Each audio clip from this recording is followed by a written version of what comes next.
settle down. A governor serves 4 years, and the next is that he may be re-elected At 9 a.m., Power holders or those in the helm of affairs have deliberately ensured that it doesn't work. So the reason is so that it will favor their intentions that are anti-people. on Golding 97.5 FM, Yenagoa.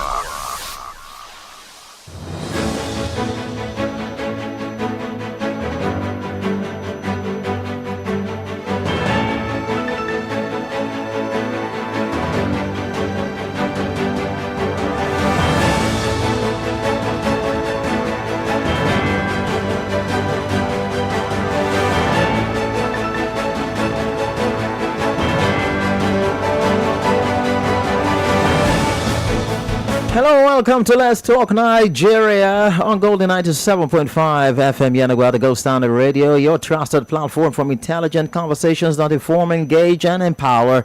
I am Moye Steven. And I am Paul Oblomugbasa. Well, this morning we take you on a topic that has stirred both concern and controversy on the global stage.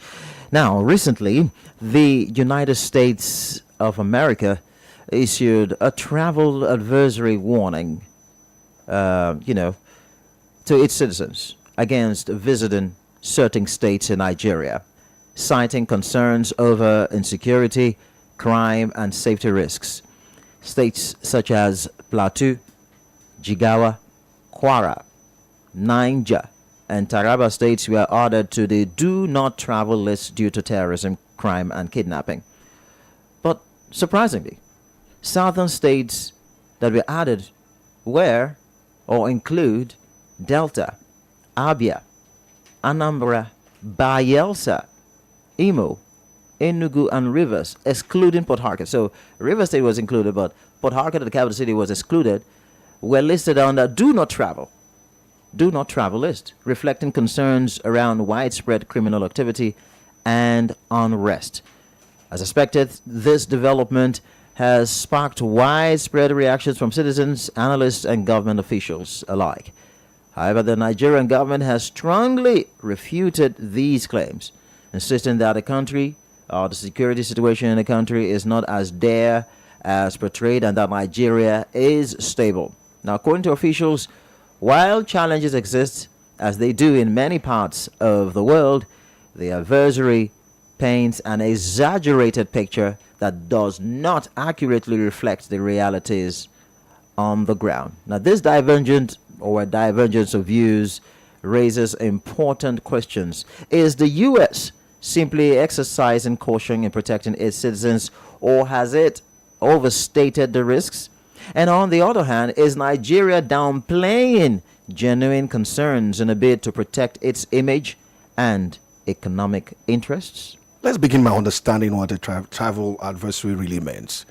These advisories are issued based on intelligence, security trends, and a country's capacity to respond to emergencies, including or involving foreign nationals. So Nigeria is currently placed under a level 3 advisory, that is reconsider travel. Now, it's important to know that this is not the highest level, but that would be a level 4.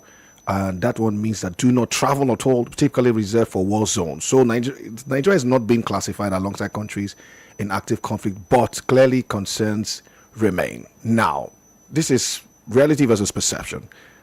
Yes, Nigeria faces real security challenges, insurgency in the northeast, which we see banditry and kidnappings in the northwest, oil theft and militants in Niger Delta. But at the same time, millions of Nigerians go about their daily lives in cities like Lagos, Abuja, Port Harcourt, even including Yenagoa, Bayelsa, working, building businesses, and contributing to the economy. So we must ask, is the advisory reflecting the entire Nigerian reality or just its most dangerous extremes? That is what we want to look at this morning. That's right. So you already know that travel advisories carry weight.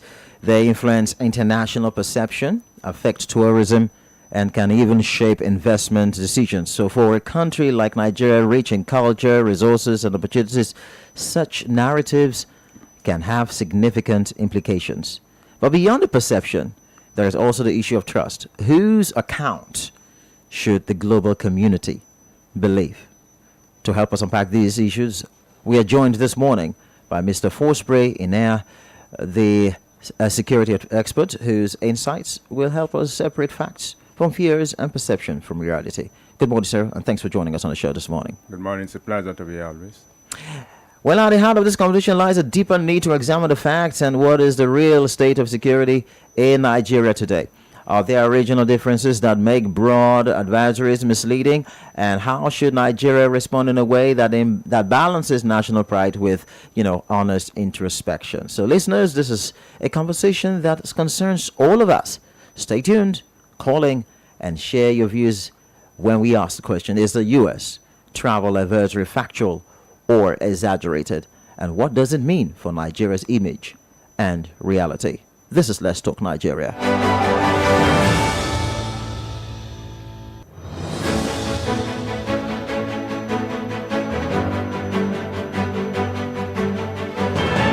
All right, so thank you very much for joining us on the show, Mr. Forsberg. And let me start by asking that when you got this travel advisory from the U.S. to its citizens, and then you heard the southern states, Bayelsa was also mentioned, but then excluding Port Harcourt. I mean, what came to your mind? The first thing that came to your mind, what was it? The question is it factual? I mean, the U.S., is it factual or is being just exaggerated?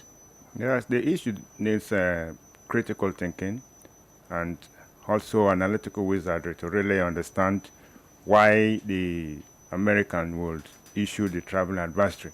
But just like you mentioned in your intro, the travel advisory itself embodies a reality of perception. And the question is it a reality of our internal security dynamics or operational reality? Or is this perception about our state of insecurity? That should be factored in. But then the Americans will not just issue the travel advisory without making a threat analysis, risk mapping, and crime mapping. They must have done all that and hopefully arrive at the conclusion. But like you also referred or referenced in your intro, it's based on intelligence. And if it is based on intelligent processes, now we have the intelligence cycle. And from planning, direction, collection, processing, and analysis, and dissemination.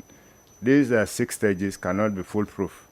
Sometimes the intelligence reasons given for the travel advisory may have changed over time, or it could be predictive. So it's purely an assumption on the fact that citizens should be vigilant when visiting certain area. Take, for instance, like in Delta yesterday, local government chairman was kidnapped. And in Rivers State, a traditional ruler was killed and along with 5 others and burnt. So definitely, one thing with crime trend, you cannot really predict where the crime situation would be. And, well, it's based on analysis, but it can't be foolproof. That's the truth. It can't be foolproof. And what was the crime statistics methodology used in producing this travel advisory? Now, we have about 3 types of crime statistics methods. That's the National Crime Victimization Survey. You have the Universal Crime Reporting Problem.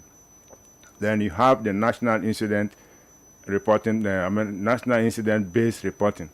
The truth is that which of this methodology did the Americans use? We really don't know which one they use, but let's not forget they have some of their men on ground.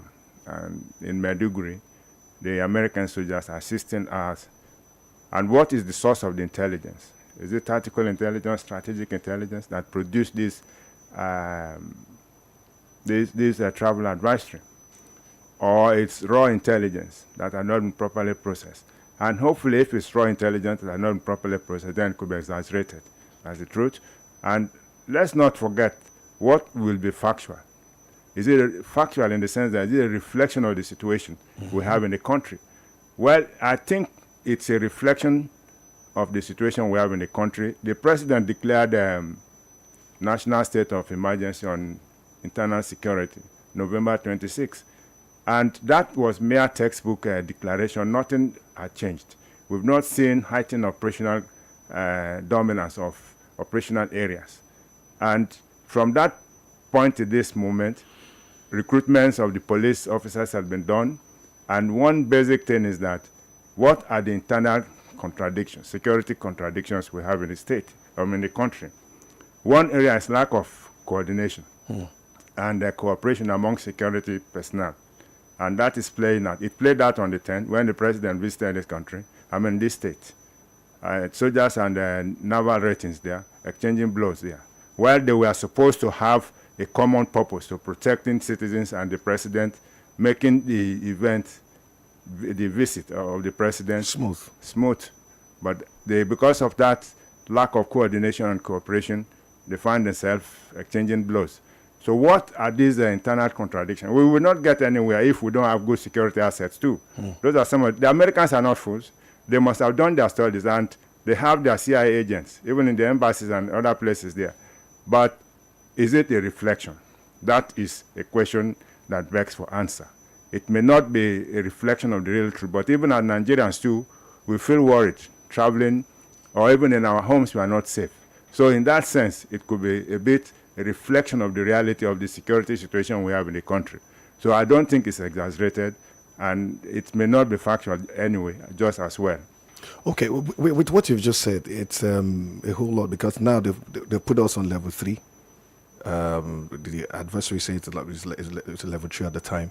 I just want to ask you one: is that justified? And on another one, what impact do you think these adversaries will have on Nigerian economy and international reputation? And definitely it will have, because insecurity in a country definitely will scare investors, and it will be a no-go area. But one thing, like you mentioned in your intro, why are certain states mentioned? Let us not forget one area there. You see, there is struggle for space by the terrorist group in the Sahel forest zone, and some of them are moving southward. True. Let us not deceive ourselves. They found the safe haven in Kwara, in Oyo State and other states there, and they are moving southward. They have their cells all over the country, including Bayelsa State. They have their cells. Not deceive ourselves. And these cells could be activated. And why are the Americans so concerned about the safety of their citizens? It's issue of kidnap. They could be kidnapped for ransom and kidnapped for purpose of trying to announce their presence. Now, one event we will have to take cognizance of is the June 6, 2020 St. Francis attack. The attackers there came from Kano to carry out that attack and massively killed a lot of persons in the Catholic Church. I think the trial is on. Yeah. Yes. Yeah. Now it shows migratory trend in terror tactics. They're moving southward, and when they adopt terror tactics, and this group that carried out the attack in the Catholic Church were lone wolf terrorists. They were not attached to any of the known terrorists, like the Lakrawas, ISWAP, Boko Haram, and Ansaru. They are lone wolf terrorists, and they carried out that massive attack, killing, I think, about more than 50 people there, and a lot of persons were injured. So the truth is that the advisory may not be out of place. It is a call for vigilance for citizens of the United States, and even for Nigerians as well. We give advice to ourselves.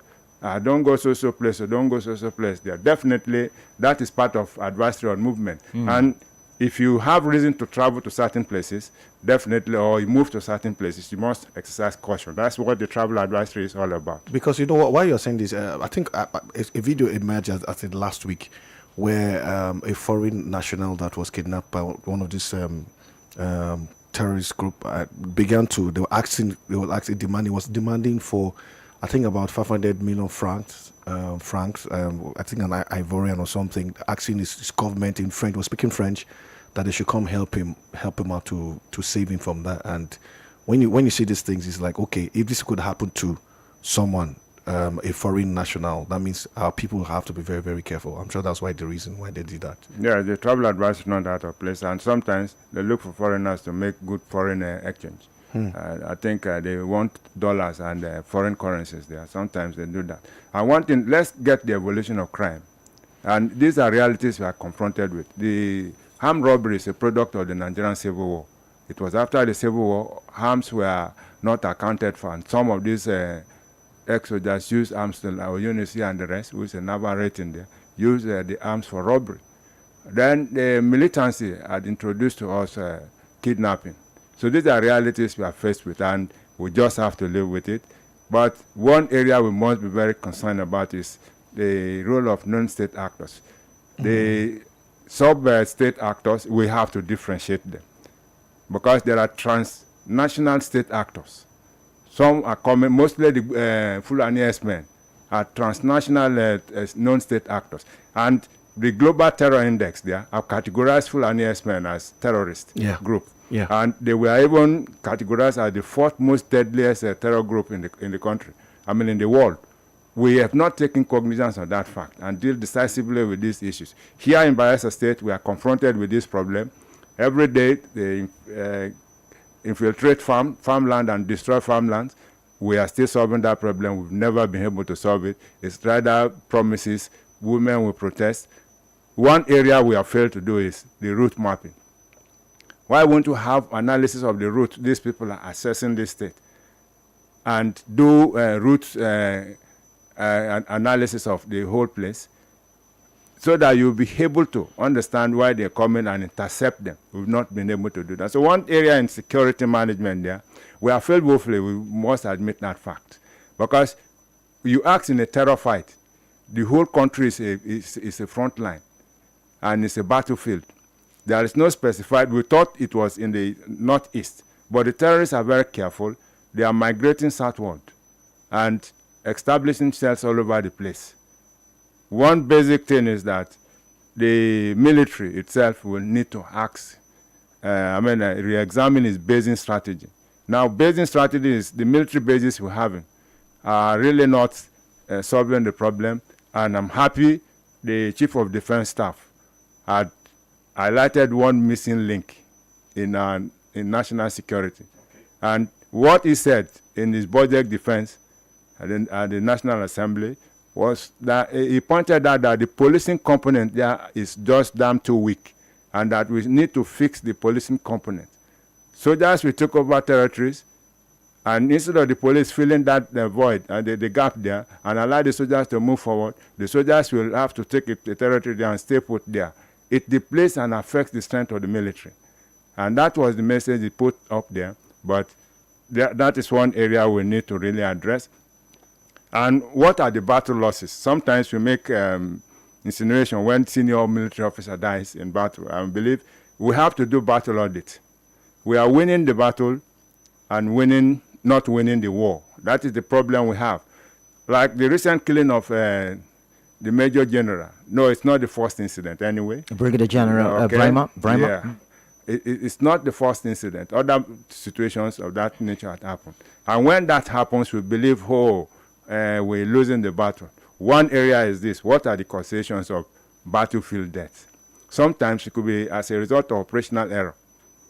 Okay? And sometimes it could be battlefield mutiny. Because one area we need to take cognizance of is the battlefield psychology of the men. What is the state of their morale? And they may hold their leader or commander responsible for the problem they are facing.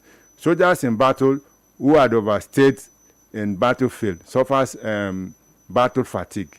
And when soldiers suffer battle fatigue, they become very dangerous, okay, even to their commanders. So these are some of the areas. Some of them have been in battlefield and the front line for a very long time. Redeploy them, okay, because it affects them psychologically. So these are some of the areas we need to address. The Americans have been with us there, and I think for the period they've done some analysis, and mostly using technical intelligence, and I believe they must have done some good work in the technical intelligence there, using drone and surveillance equipment there to get certain information, but it may not be very effective. Take, for instance, the bombing just recently in Borno State, right? No precision bombing, errors are made. So how are you winning the war? Definitely we're telling the safety of citizens in the country, not just in the northeast, north central or northwest, but across the country, in the south, and the rest. So these are some of the things we need to really address as we analyze the travel advisory. The advisory is not out of place. The Americans have the right to advise their citizens where they should travel to or not to travel to. Well, the Nigerian government knows the implication. That's what I had to quickly, come out to, reject the U.S. claims. But does this rejection in any way change anything? Will it make the Americans reconsider what they have already put out there? No, the Americans should not reconsider because the travel advisory is not issued that frivolously. They have done their studies and done some security analysis, and the travel advisory is put in place. One other thing is that other countries' embassies are watching just as well. And Nigerian government, yes, expectedly, definitely, will come to refute the travel advisory. But the reality, operational reality, is that Nigerians are not safe. Foreigners in the country are not safe. I was retrospecting. In those days, Peter Tosh used to spend his holidays here in Nigeria with Sonny Okosun. And he got the inspiration to sing Mama Africa when they visited Rome with Sonny Okosun, and they bought corn by the roadside. I was asking myself, could that happen now? And at least tourists are no longer coming to the country. So tourism industry itself has been affected. Insecurity affects different aspects of our life, and that we must take seriously. We must take our security seriously, and the government should not just pay lip service. The state of emergency declared November 26 till date had not changed anything. That's the unfortunate part. Okay, sir. You know, why you're saying this thing, I'm just looking at, because also in the dailies we saw where Governor Zulum was saying something, reacting to the death of the Brigadier General Brimo and his guys on the base. Said they got, security personnel got information 3 days before time.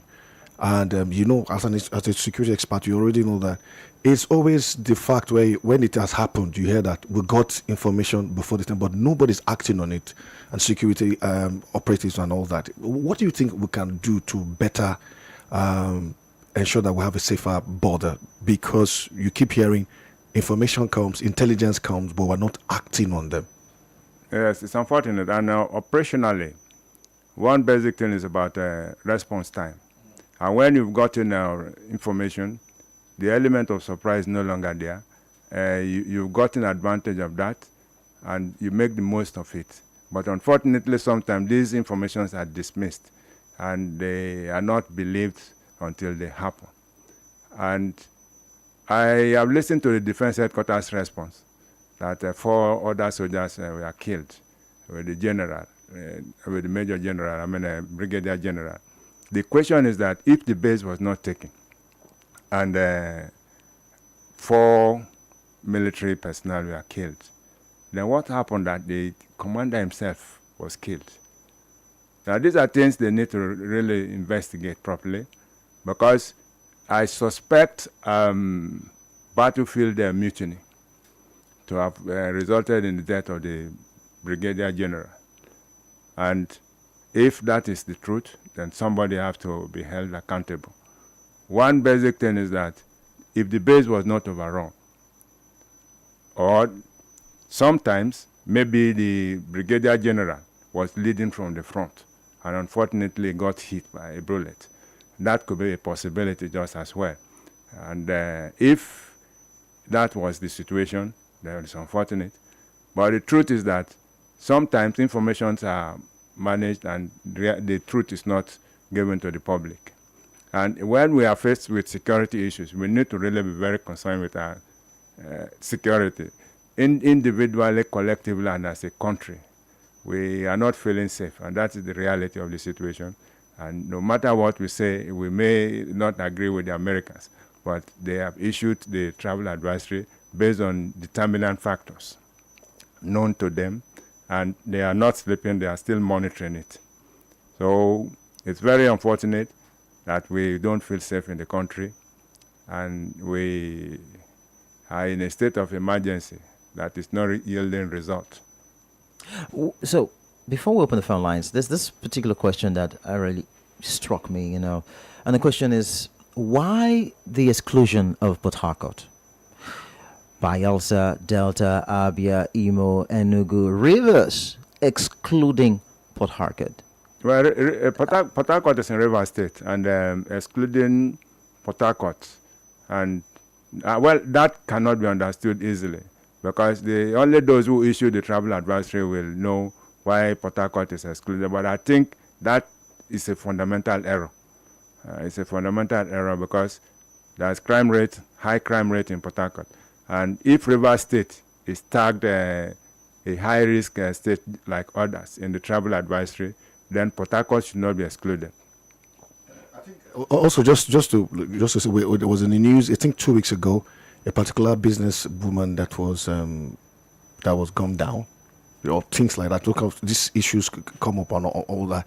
I just want to, the Minister of Defense is saying something. The President is also saying something, and even the governors are saying things. And it looks as though, what steps can we practically, as a nation, take to handle these things, if possible, once and for all? Because I've been bedeviled with this matter for, I think, since 2013-2014-ish, up until now. Yeah, we have reviewed our strategy several times, and the strategic intent is to win the battle.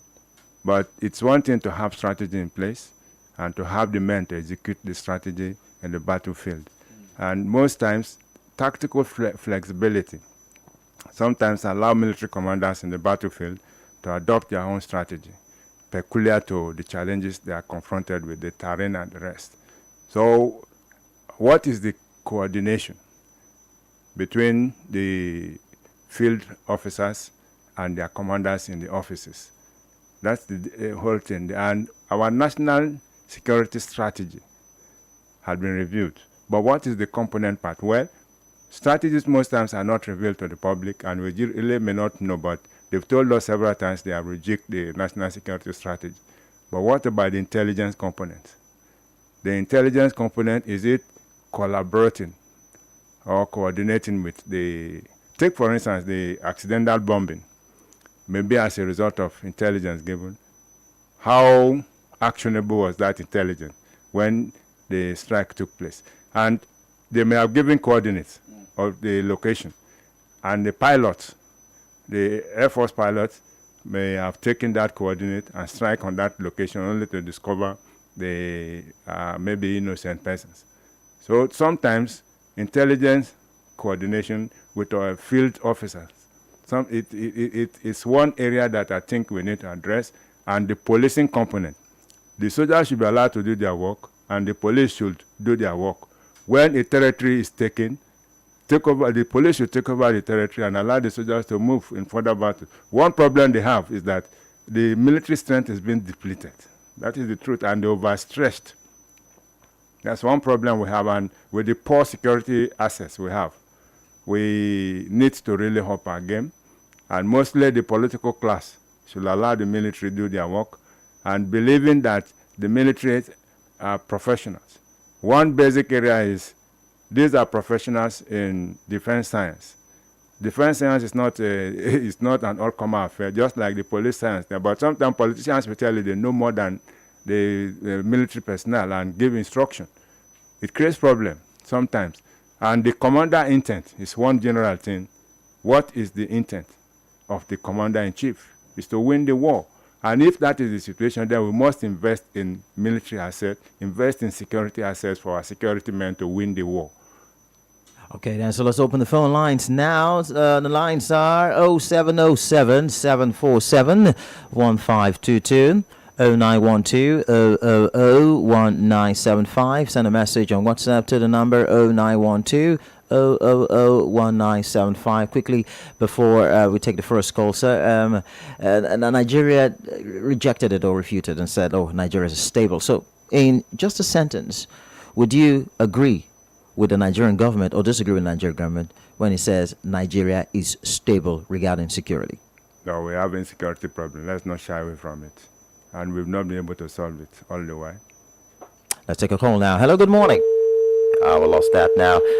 Well, make the calls come, and I guess I have a couple of messages to read out here, but let's take this one now. Hello, good morning.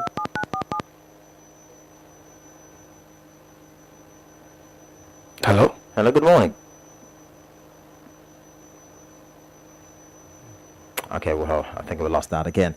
This is a message. Let's read this message. This is Henry Perez from Edepie. Good morning, Moye and Paul. The casualties recorded at the border market was over 20 persons. Our security personnel should be more professional on taking out terrorists. Coming back home, Okay, well, I think this one is a bit different, and persons responded to the messages, or rather, the newspaper review, I guess so. Hello, good morning. We lost that again. Hello, good morning. Hello, good morning. Good morning. Yeah, my name's Engineer Robert calling from ML2. Robert, welcome. Yep. You can see the nation called Nigeria. With all what is happening, they are telling us that Nigeria is stable. You can just imagine now. We are seeing all what is happening. The whole world is seeing it, and the government, they are still bent on telling us everything is okay. That's a deceiving government. They are deceiving themselves because we are seeing it. We are not kids. People are dying every day. Every day people are dying, and they are telling us Nigeria is stable. If I'm the Americans, the information they gave is number one. That's why I say if I see a way to Jakarta immediately, I will leave. I'm telling you. Because there's nowhere that is safe. I have a job in Daura that I'm supposed to go. But because of the security situation, I said, oh boy, I'm not coming upon the amount they said they would pay. I said, oh boy, I can't take that kind of risk because I have a family to protect. So that's the country we are. We are not safe at all. And these people they are right here in Bayelsa, they are everywhere. They are only waiting for the green light for them to strike. And then, but God save us. We'll be praying. Nothing will happen. One day we'll have a good government that will come in, take care of these people. And secondly, let me say sorry to take your time. I am believing that President Tinubu, if he wins the second tenure, is going to do something massive about this terrorists. That is what I'm just sensing. But because he's going for the second tenure, he doesn't want to take a serious action. He wants to get the second tenure, then he will now strike. Thank you. All right, thank you very much, Robert. Are we expecting someone to react to the fact that Port Harcourt was excluded? Why was Port Harcourt excluded, in your understanding? Why was Port Harcourt excluded? We're expecting any of the callers to respond. Let's take this one before we go for commercial break. Hello, good morning. Yeah, good morning, Golden FM. Good morning to you. Yeah, good morning to everybody in the studio. Good morning to our guests. Good morning, sir. Well, yeah, I still remain sharp reporting from Airport 21. Well, my own take is this. You see, I'm not too comfortable with this advisory comment by the United States. Why I say so? Because, you see, this is the same way they also told us about our economy. And we are dying of hunger here, but they told us they say that Nigeria economy is doing well. All just to impress the government on seat. It's political. Well, this is security we are talking about here. Well, for me, I want to dwell more on the Bayelsa inclusion in this list. You see, I think why Bayelsa was included, I want to be specific on this. It was because of the president's visit to Bayelsa. With my one common sense security sense, that's why I feel Bayelsa was included. But that is notwithstanding, although the US, they also have their own yardsticks. But it's not too correct because... Good morning. Hello, good morning. Good morning to you. Yeah, Mr. Felix. Yeah. Welcome. I thank God for this security, the latest about that like the youth. See, the way they call it is through the land. So okay, sometimes these trucks, these trailers, when they come in with cows, you see numbers of humans, numbers of young men still in this truck, and they are passing through the toll gate. How is it? Are they being interrogated, or how do they check them?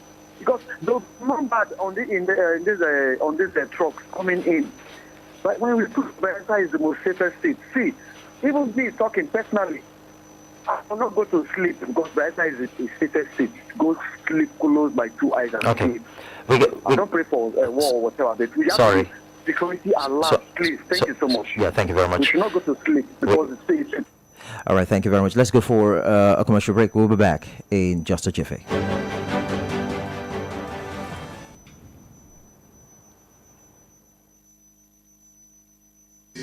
This is 97.5 Golden FM. That's right. Don't go nowhere. We will be right back.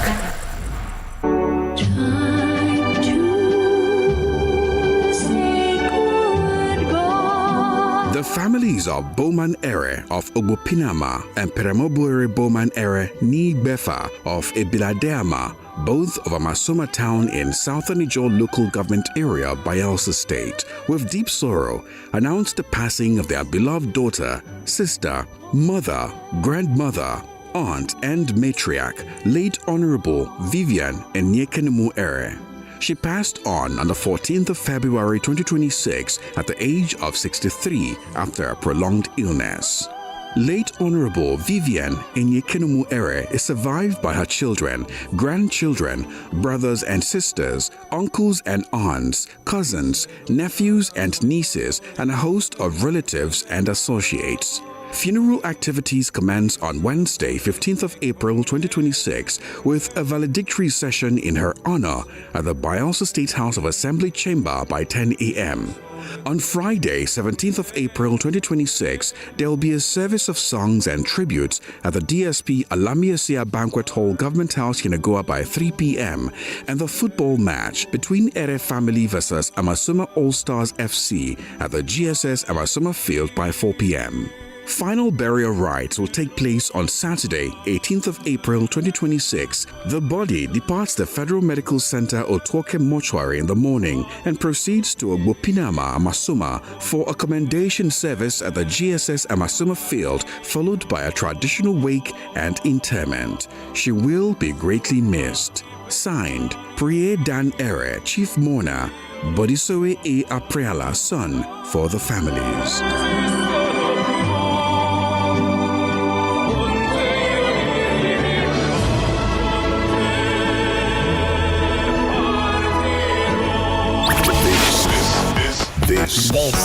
This is your golden moment. 97.5 Golden FM, the gold standard of radio.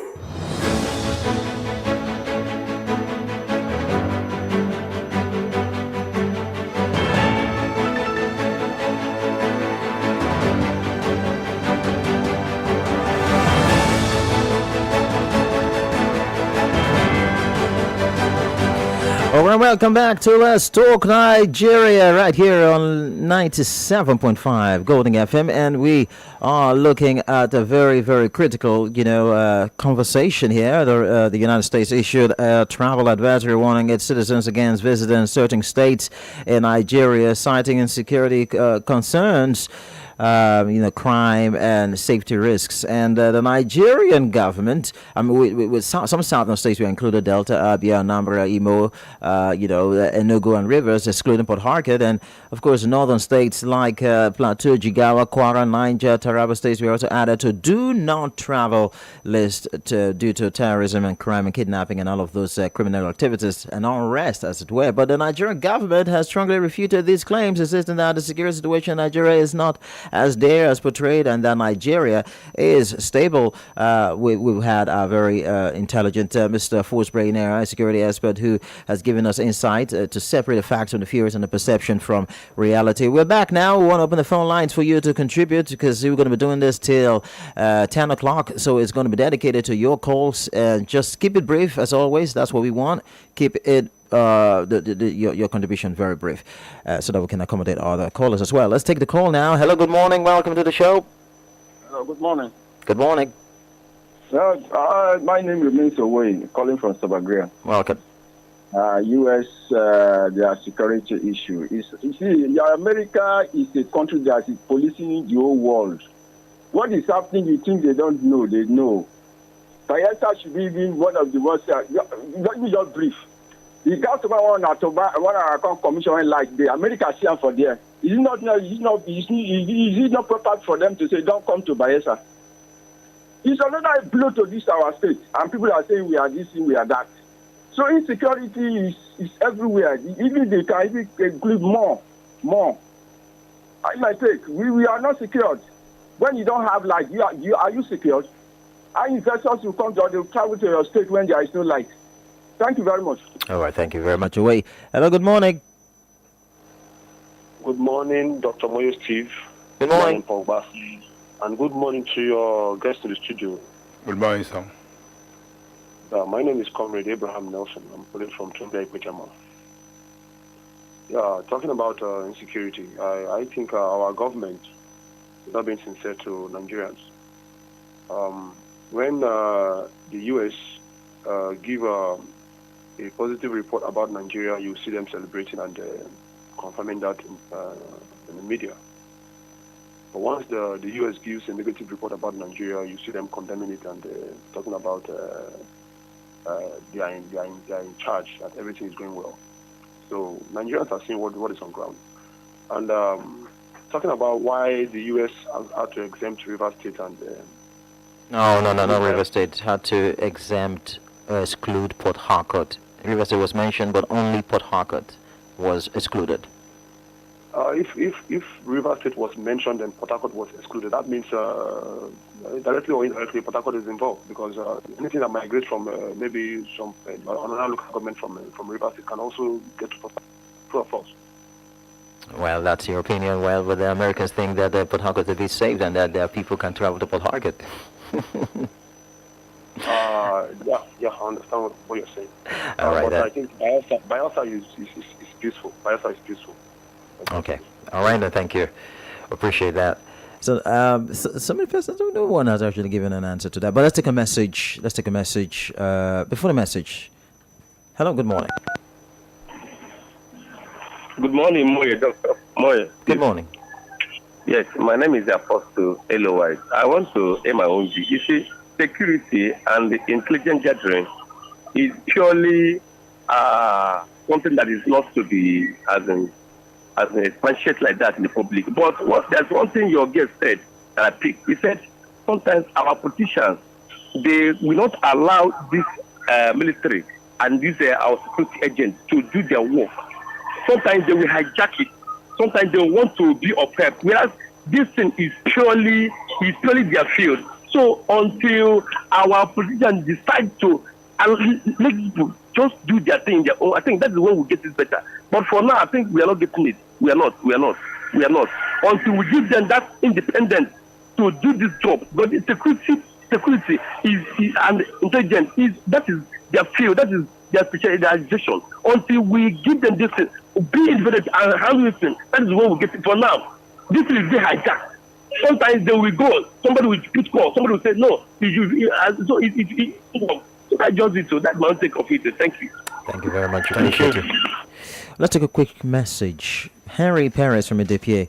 You said, please, I will disagree with the federal government on the fact that Nigeria is safe. If Nigeria is safe, the federal government and their officials should move around without their convoy.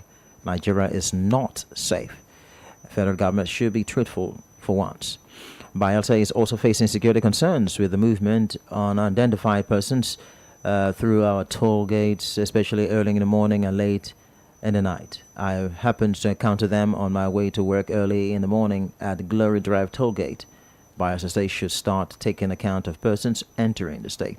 Henry Perez from Idipie, thank you so much for your message. Quickly, we'll take another message. This one is from...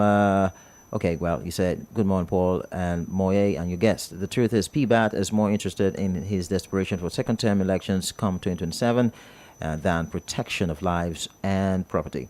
Every Bayelsan should be conscious of their security wherever we find ourselves, all right? It's so sad PBAT has failed in tackling insecurity for 3 years now. Your name not indicated, but thank you so much for your message. Let's get back to the calls and take one or two before we go. Hello, good morning. Oh, we lost that. And hello, welcome. Good morning. Good morning to you. Good morning to Paul and our guest in the studio. Good morning. Yes, my name is Asaindo Isaac. I'm calling you from Oku. Yes, I have a question to ask our guest in the studio. Now that our military personnel are carrying out the airstrike in the market, civilians, what are the implications in such a airstrike that involves the civilian and innocent people in the market? That is my question. I want to know what the implications are.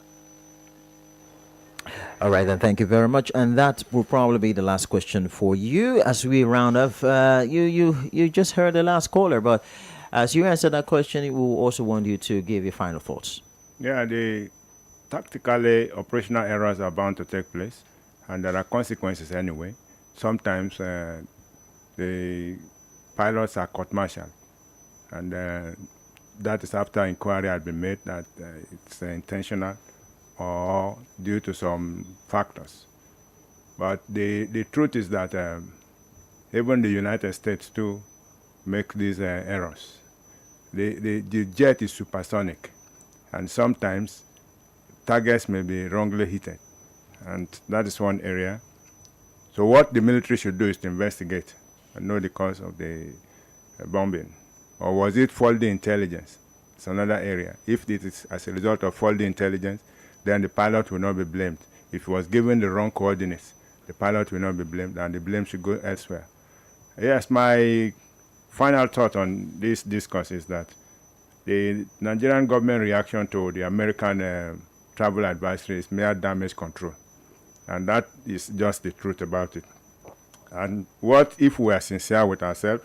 The travel advisory should be a wake-up call for our security agents and encourage them to do more, and our political class to put more security assets on ground to enable our soldiers perform their duty efficiently and effectively.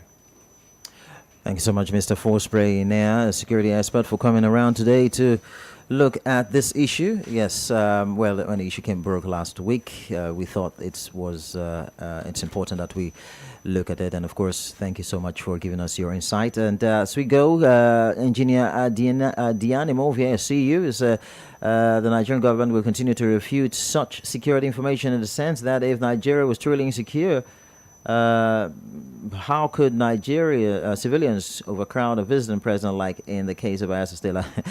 All right, we'll see you. And I think Port Harcourt was excluded because of its centralized position of the capital city, and Bayelsa is very porous to these unnecessary migration. All right, thank you so much for your message on WhatsApp. And to all the callers and the listeners who did not even call, thank you very much for listening. We appreciate every one of you. You made it a success. Without you, we are not going to be successful with the program. Once again, Mr. Forsprey, thank you so much for coming. My pleasure to be here always. I am Moya Steving. And I am Paul Oblamugbasa. Tomorrow we'll be here again for another edition. Stay tuned. Go nowhere, because the way is where you're going to be.